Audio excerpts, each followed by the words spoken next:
ज्ञान हमें बहुत कुछ सिखा सकता है और इसकी शुरुआत होती है एक बहुत ही सीधे लेकिन बेहद दमदार सिद्धांत से। यही वो मूल विचार है जिसे आज हम समझने वाले हैं। जरा सोच कर देखिए, अगर हमारी सारी की सारी बिखरी हुई एनर्जी, सारी ऊर्जा एक ही दिशा में लग जाए तो फिर क्या है जो हासिल नहीं किया जा सकता। यही तो है एक फोकस्ड मन की असली अविश्वसनीय शक्ति। हाँ, पर ये सुनने में जितना आसान लगता है ना, करने में उतना ही मुश्किल है कि नहीं? हम सब जानते हैं ये असली चैलेंज तो इसी भटकते हुए मन को शांत करने का है। तो चलिए देखते हैं कि इसका पहला कदम क्या हो सकता है। तो हमारा पहला सबक ये कहानी से आता है। स्वामी विवेकानंद और एक बहुत ही निराश परेशान छात्र के बीच की एक मुलाकात। और ये कहानी हमें मन को टिकाने का, उसे स्थिर करने का एक बहुत ही प्रैक्टिकल तरीका सिखाती है। तो हुआ ये कि एक लड़का था जो एक मुश्किल श्लोक लिखने की कोशिश कर रहा था बार बार, लेकिन वो नाकाम हो रहा था। और होता क्या था, लगातार गलतियां हो रही थीं, ध्यान बार बार भटक रहा था और गुस्से में, फ्रस्ट्रेशन में वो हर बार पन्ना फाड़कर फेंक देता था। अब स्वामी विवेकानंद ने उसे समझाया कि देखो, दिक्कत मेहनत में नहीं है, समस्या कोशिश की कमी नहीं है, बल्कि ये है कि तुम्हारी ऊर्जा जो है वो बिखरी हुई है, स्कैटर्ड है। तो समाधान क्या है? बस उस बिखरी हुई ऊर्जा को एक जगह पर लाना सीखना। और इसके लिए उन्होंने एक बहुत ही सिंपल, प्रैक्टिकल 3 स्टेप की टेक्निक बताई। इसका मकसद ये था कि मन जो बाहर की दुनिया में भटक रहा है ना, उसे खींचकर वापस काम पर लाया जाए, प्रेजेंट मोमेंट में टिकाया जाए। और जैसे ही उस लड़के ने इसे फॉलो करना शुरू किया, उसने देखा, अरे वाह, उसकी गलतियां भी कम होने लगी और उसका काम भी जल्दी और बिल्कुल सही तरीके से पूरा हो गया। तो ठीक है, ये तो हुई बात कि जब मन भटके तो उसे प्रेजेंट मोमेंट में कैसे लाएं। लेकिन तब क्या करें जब ये भटकाव सिर्फ कुछ पलों का ना हो, बल्कि हमारी गहरी आदतों का, हमारी हैबिट्स का नतीजा हो। ये एक ज्यादा बड़ी चुनौती है। चलिए अब इसे समझते हैं। एक और कहानी है एक छात्र की जो बार बार परीक्षा में फेल होने से बहुत परेशान था।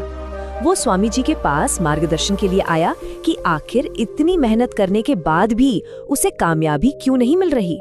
स्वामी विवेकानंद ने उसे एक जलती हुई मोमबत्ती थमा दी और एक बहुत ही सीधा सा काम दिया। कहा कि देखो, सामने वो जो दूर पेड़ है ना, वहां तक इस मोमबत्ती को लेकर जाओ, लेकिन शर्त ये है कि इसकी लौ बुझनी नहीं चाहिए।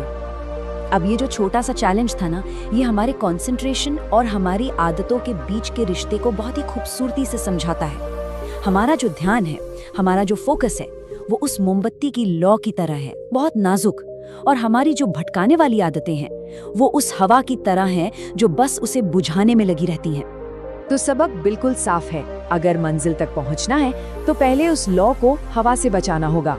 मतलब हमारी कंसंट्रेशन की लौ तभी तक जलती रह सकती है जब तक हम अपनी ध्यान भटकाने वाली आदतों की हवा को कंट्रोल करना नहीं सीख जाते। तो हमने बाहरी डिस्ट्रैक्शंस को संभालना सीखा और फिर अपनी आदतों की हवा को भी। लेकिन सबसे बड़ी चुनौती वो तो अंदर से आती है, हमारे अपने मन से उठने वाले विचार। अब ये आखिरी सबक हमें सिखाएगा कि इन विचारों से कैसे निपटना है। इस बार एक नौजवान ने पूछा कि अपने विचारों को कैसे छोड़ें, उनसे पीछा कैसे छुड़ाएं।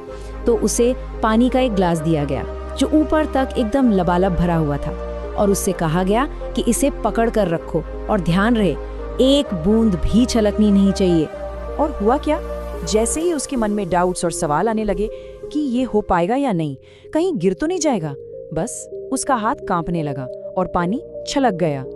तो देखिए, समाधान विचारों को रोकने या उनसे लड़ने का नहीं है। समाधान है उनके साथ अपना रिश्ता बदलने का। एक ऑब्जर्वर बनकर, एक साक्षी बनकर उन्हें बस देखना है। जैसे नदी बह रही है और हम किनारे पर बैठकर उसे देख रहे हैं। नदी में कूदना नहीं है, बस उसे बहते हुए देखना है। तो ये जो 3 सबक है, ये सब मिलकर एक बहुत पावरफुल प्रैक्टिस बनाते हैं डीप कंसंट्रेशन के लिए। पहला, मन को वर्तमान में टिकाना। दूसरा, बुरी आदतों की हवा से खुद को बचाना। और तीसरा, अपने ही विचारों का एक ऑब्जर्वर, एक साक्षी बन जाना। और यही सबसे बड़ी सीख है कि हम कॉन्शियस प्रैक्टिस से, लगातार अभ्यास से अपने मन के नेचर को ही बदल सकते हैं। कंसंट्रेशन कोई जादू नहीं है, ये एक आदत है और आदतें बनाई जा सकती हैं। तो असल सवाल ये नहीं है कि कंसंट्रेशन हासिल किया जा सकता है या नहीं। असल सवाल ये है कि जब ये कंसंट्रेशन हासिल हो जाएगा तो उससे क्या-क्या हासिल किया जाएगा, क्योंकि जब इस स्किल पर महारत हो जाती है तो फिर ज्ञान, क्रिएटिविटी और सफलता की जो संभावनाएं हैं वह सच में असीम हो जाती हैं।